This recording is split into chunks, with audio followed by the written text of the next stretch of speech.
From all sides, Ronald was crushed by terrifying darkness and the walls of the closet he accidentally locked himself in.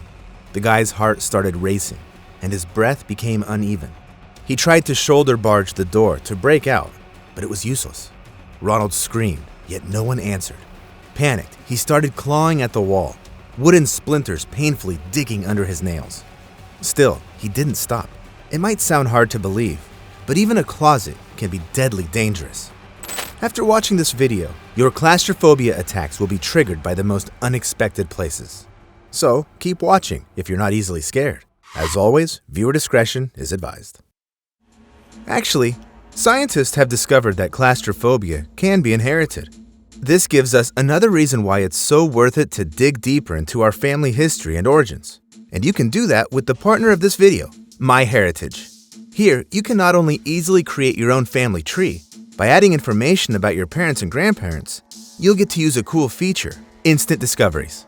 It helps you find photos and records of your relatives among over 19 billion historical documents. Check this out. It looks like my distant relatives were from the Czech Republic. Just think, they were born in the 19th century.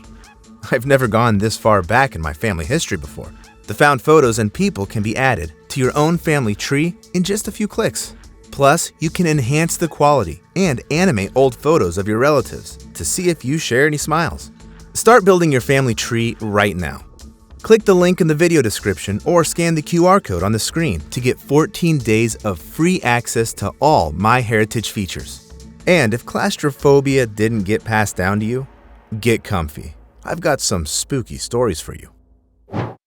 You could be sipping cocktails at a cruise ship bar and not even realize that someone is slowly dying in an enclosed space a few floors below. On March 22, 2024, the Holland America New Amsterdam cruise ship was sailing from Florida to Jamaica and briefly docked at Half Moon Cay in the Bahamas. In the morning, engineer Joseph Terada was tasked with replacing filters in the engine room and windshield cleaner. Wawan Gusnawan was sent to assist him, although it wasn't his duty. Out of the blue, at 9 a.m., a steam compensator suddenly exploded in the room they were in. An alarm signal sounded aboard. The accident wasn't severe enough to sink the ship, but it endangered the workers in the engine room, so they all immediately began to evacuate from there. The staff quickly closed the watertight doors and turned off the ventilation. Yet at that moment, Joseph and Wawan were still inside. The two workers found themselves trapped because manually opening the hydraulic doors was no longer possible. Their death, most likely, was slow. The oxygen level in the enclosed space decreased.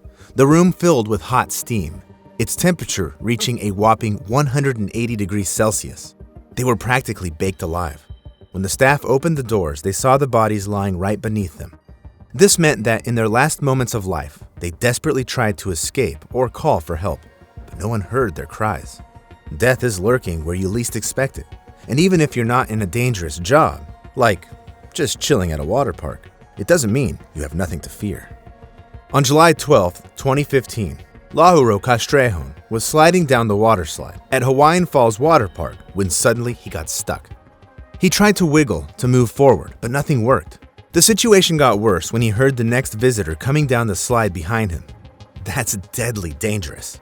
According to safety rules, which aren't just made up, you're supposed to slide only when the person ahead of you has gone through the whole tunnel, landed in the pool, and swam away.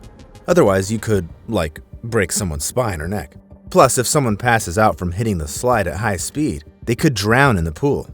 The guy the operator let go right after Lahuro, before his time, was pretty hefty. He crashed into Castrejón at high speed. Lahuro blacked out from the impact, opening his eyes at the bottom of the pool. Luckily, he quickly resurfaced and didn't drown. The guy who crashed into him kept repeating, "I almost killed you," in a panic. At the hospital, it was determined that the park visitor suffered injuries to his shoulder, head, legs, and back. Castrejón sued the park and received a compensation of $100,000, $12,000 of which went to hospital bills. I mean, at least he survived. In August 2020, at the El Dorado Aquatic and Fitness Center in Arizona, a very strange incident involving water slides occurred. One night when the park was closed, police officer Watts was patrolling nearby and heard muffled cries for help. Searching for the source of the cries, he stumbled upon a water slide where a man was stuck. But he wasn't in the slide tunnel. The man somehow ended up in the support pipe of the slide. It was 31-year-old Ryan Kelly, and nobody still knows why he climbed over the fence of the closed park and how he ended up in the pipe. Rescue service workers dismantled the structure and shouted into the opening to communicate with the man. But an hour into the rescue operation, he stopped responding.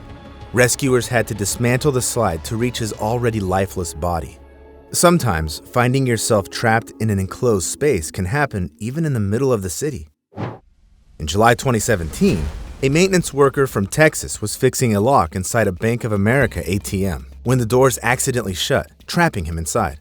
The worker freaked out, realizing he left his phone in the car. He started yelling for help, but nobody could hear him. Luckily, he had a pen and paper with him and began writing notes, asking for assistance. To get the attention of ATM users, he pushed these notes through the check slot. Here's one of them. "Please help. I'm stuck here and I don't have my phone. Please, call my boss." People withdrawing cash from the ATM and receiving these messages thought it was some kind of a joke and tossed them. Eventually, one bank customer called the cops. Eventually, law enforcement broke the lock, and the worker, who had been stuck in the tiny, stuffy room for 3 hours, was finally free. He was lucky he didn't have to wait too long for help, because people aren't often rescued in time. In 2021, in the Spanish city of Santa Coloma de Gramenet, a little boy was playing near a giant papier-mâché stegosaurus and noticed a foul smell emanating from the sculpture. The child told his dad, and when he got closer to the statue, he saw through the holes in its walls that something was inside. So he called the cops to check it out, and when the officers peered into the hollow of the dinosaur sculpture, they saw a dead man. He had fallen headfirst into one of the dinosaur's legs. How did he end up there, though? The sculpture had been in the park for so long that it was slowly deteriorating. So, through the burnt-out walls, a metal frame was visible. It's assumed the man wanted to take a photo of what was inside, but then he accidentally dropped his phone into the hole in the damaged statue. Then, he decided to retrieve it, and most likely climbed into the hole at the belly of the dinosaur but fell further into its leg and got stuck. Builders had to cut open the stegosaurus leg to retrieve the body. There's no exact cause of death. However, judging from the awful smell of the corpse, the man spent at least a few days in the confined space. And since he was upside down, he likely lost consciousness quickly, which is why he couldn't cry out for help. Sometimes, victims of such incidents get trapped so quickly that they don't even have time to yell for help. On January 27, 2023, Kevin Holding was near the Cambridge Circus in central London. Kevin was a technician and was supposed to fix one of the pop-up public urinals. It's a toilet with a mechanism that lowers it underground during the day and raises it up at night. As soon as Kevin crawled under the toilet to work on the malfunction, it suddenly started descending into the ground, crushing him. The weight of the empty urinal cabin can be around 110 kilograms, and this urinal mechanism was definitely heavier. Dozens of firefighters spent over 2.5 hours trying to free Kevin from the trap, but they couldn't save him in the end. Rescuers retrieved his lifeless body. Sometimes you can get trapped right in the building where you live. On August 22nd, 2019, Sam Weisbrand stepped out of his apartment in the Manhattan Promenade high-rise and got into the elevator. When the doors opened on the first floor, he started to exit. However, at that moment, the elevator suddenly malfunctioned and began plummeting down. I barely managed to watch the surveillance video to the end, and I definitely can't include it in this video. In the footage, Weisbrand instinctively reached out his right hand to grab onto the elevator door frame and tried to put his right foot on the floor. Yet the falling elevator crushed him. In front of terrified neighbors, Sam attempted to climb out of the shaft gap, desperately clawing at the floor with his nails while the elevator was still moving downward. Unfortunately, he didn't make it. The elevator literally crushed him in half. Before the tragic accident, residents often complained about the elevator frequently malfunctioning. And all this in a building where the monthly rent for one-bedroom apartment is over $3,695. But sometimes the deadly confined space can be right in your own apartment. When researching for this video, I was surprised by how many lives your regular fridge might take. For example, statistics from 18 months from January 1954 to June 1956 show that 54 children ended up trapped in household refrigerators, and not all of them were saved. Luckily, with the modernization of refrigerators, mechanical latches that could accidentally close were replaced with a magnetic system, so the unfortunate accidents decreased. However, they didn't disappear completely. In 2023, 34-year-old Brandon Lee Bushman was hiding from the police as they had a warrant for his arrest. Witnesses say they saw him hide in an unoccupied apartment when he spotted some officers nearby. Sometime later, a call came into the precinct about a body in the basement of the same building.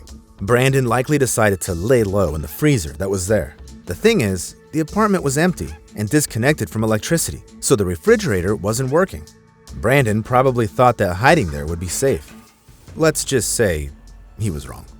This refrigerator happened to have an old-fashioned mechanical lock that couldn't be opened from the inside. The guy likely tried to break down the door, but in such a narrow space and twisted position, it was definitely very difficult. Later, he started breathing faster, greedily swallowing air until it ran out in the freezer. Brandon suffocated. However, not all similar stories have a clear and understandable explanation. On February 15, 2004, the cops had to bust into the house of 51-year-old Ronald McClagish from Murrow in Cambridgeshire. His buddies reported him missing for about 2 weeks.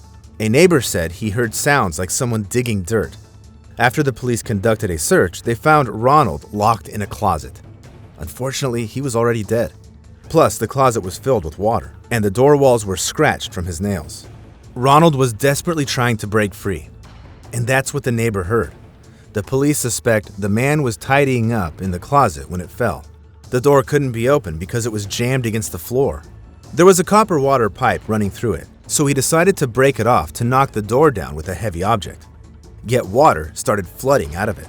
Because his body was submerged in water, he died of lung swelling in less than a week. Ronald's family believes someone locked him in the closet on purpose, calling it intentional murder. But the police never found any evidence to support this theory. And that's not even the most mysterious story of death in a confined space. Residents of Port Clinton, Ohio, still think the case of 14-year-old Harley Dilley can't be considered closed. On December 20th, 2019, a boy went to school and never came back. People had spotted him acting risky before. Plus, Harley had gone missing before when he was mad at his parents. He had Asperger's syndrome, along with a few other psychological syndromes and disorders. So his folks immediately called the cops. The search went on for a whopping 23 days. They used drones, helicopters, dive teams, and specially trained dogs. They even went through loads of local surveillance footage. And then, in one of the vacant houses, the cops found the boy's jacket, but no sign of the kid himself. Sometime later, on January 13th, they decided to search the place again, this time more thoroughly. One of the officers noticed a small hole in the wall leading to the chimney. He reached inside and felt a human head with horror. Indeed, it was Harley. By the time they got him out of the chimney, he had been dead for a while. The autopsy showed that Harley died a few hours after getting stuck in the chimney. His lungs were squeezed by the narrow walls, and he suffocated. Why the boy crawled into the chimney is still a mystery. Some think he was held captive, and Harley was trying to escape. Others believe his own parents wanted to kill him. And some think it was just another dangerous kid adventure. But the police still don't have a definite answer. As a kid, I was terrified of elevators, which often meant taking the stairs. Drop a comment about which confined spaces make you uncomfortable. Also, when you finish watching this video, I reckon you'll have the guts to subscribe to my channel. There are plenty more creepy stories here that might just save your life one day. To dive into your family history with MyHeritage, click the link in the video description or scan the QR code on the screen to get 14 days of free access.